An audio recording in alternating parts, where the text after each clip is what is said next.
Pag-uusig ba? Wala. Kahirapan ba? Wala. Kayamanan ba? Wala. Ang ibig ba? Wala.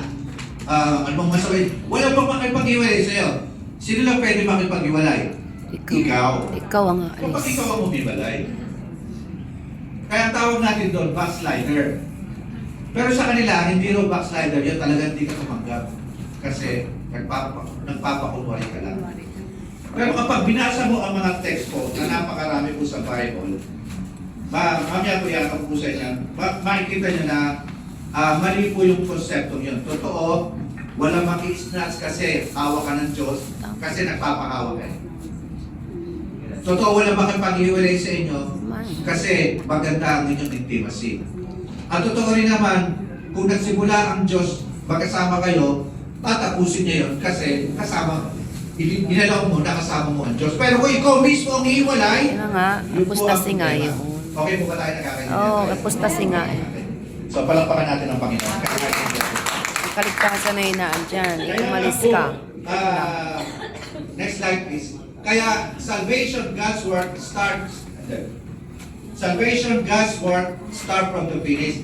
Sa Calvinism, kapag ikaw yung iligtas ng Panginoon sa umpisa, hanggang ikaw matapos, gano'n kaya sealed with the Holy Spirit, guaranteeing of our inheritance. Nung tinanggap mo ang Panginoon, talagang sinyalyuhan ka. Sinyalyuhan ka talaga ng Espiritu Santo. Kasi nung tinanggap mo si Jesus, meron kang Espiritu ni Kristo. Meron kang Espiritu na salita ng Panginoon. Selyado ka talagang ligtas ka. Walang problema doon. Keep the power to the faith for salvation. Nandun nga yung kapangyarihan, sabi nga sa 1 Peter chapter 1 verse, binigay na sa inyo ang kapangyarihan ng Diyos, lahat ay binigay na sa inyo para mamuhay ka ng tama at may kabanalan sa mundong ito. Ibig sabihin, nung tinanggap mo ang Panginoon, wala ka nang magiging dahilan para mamuhay ka sa kasalanan. Ibig sabihin, kapag namuhay sa kasalanan, nung ikaw tinanggap mo sa iyo, may tagumpay ka sa kasalanan. At ang kasalanan, hindi na mag-aari sa iyo. Ngayon, kung nag-aari sa iyo kasalanan, ligtas ka pa rin, problema po yan. Napakalaking problema po yan. Kaya nga po, dyan po papasok yung bagay na dapat pag-aralan po natin maigi kasi nakakatakot. Yan po yung mga, the number 3.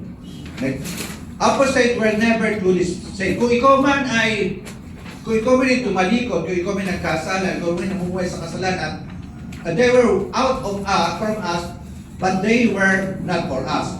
Kung baka sa ano, kiniklaim nila, kung ikaw ay nagkakasala, nagbabackslide ka, at kung ikaw ay talaga ay wala sa Panginoon, ibig sabihin, hindi ka talaga tinawag ng Diyos. At wala ka talaga sa Panginoon on the first place.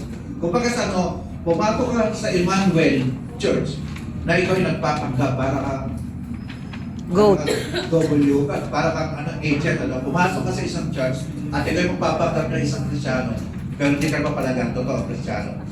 Kaya nga sabi rito, I never knew you, not I knew you once. Kung bakit sa hindi kita nakikilala. Kung ikaw ay tumanggap sa Panginoon, hindi ko talaga kayo kilala kung talaga hindi ka pinili ng Panginoon. Meron po akong statement na bibitawan ko sa inyo, wala ko rin sa slide. Remember Ephesians chapter 2. Una-una, isipin mo about salvation. So, seeing salvation. At by the grace of God, we were saved. Tayo naligtas sa pagitan ng kasalanan. Yun po kasi salvation yun, eternal. Kung the time na ginawa ng Panginoon yun, hanggang ngayon, eternal yun. Pero kailangan sa pantayanan mo si Jesus para ikaw ay maligtas. Importante po yun. Pero pati rin po yung grace. Yung po si Jesus kasi grace of God eh. Hanggang ngayon yung may grace of God. Pero maligtas ba tayo sa pagitan ng word? Hindi. Hindi tayo maligtas sa pagitan ng gawa. Kundi sa pagitan ng ating pananampalataya. At meron ba tayo buhay na walang hanggan? Siyempre. May buhay tayong walang hanggan. Pero dapat, yung pananampalataya mo kay Jesus at magbubuhay ng kaligtasan, may eternal life ka, dapat nagbubuhay yon ng holiness and godliness. Kasi walang bagay na marungis na papasok sa kaharian ng Diyos na marungis. Tayo binili sa pagitan ng banal na dugo, pero kailangan mamuhay tayo doon sa kabanalang hindi sa atin ng Panginoon. Kaya kapag ikaw born again Christian, hindi mo po pwedeng hindi ka mabuhay na may kabanalan o pursuit of holiness kasi walang kwenta rin pala ang pagtanggap mo Kung wala kang katugumpayan sa kasalanan at kung di mo ito iniwasan. Tama. Kasi isipin mo, elected ka, kahit ikaw buhay sa kasalanan, ligtas ka, mali pa rin. Amen po ba? Malinaw? Palampakan po natin ang Panginoon. Salamat sa galing po talaga ng section 6. Glory to God. So, wala pong error doon. Wala pong error doon. Wala rin pong hindi sinasabing kung may error, wala rin buhay na wala hanggan. Ikaw'y nanampalataya, ikaw'y may buhay na wala hanggan, nandyan ang biyaya ng Diyos, huwag mo abusuhin. Mamuhay ka ng tama.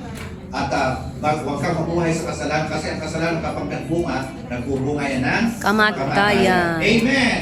Next like this. So ito na yung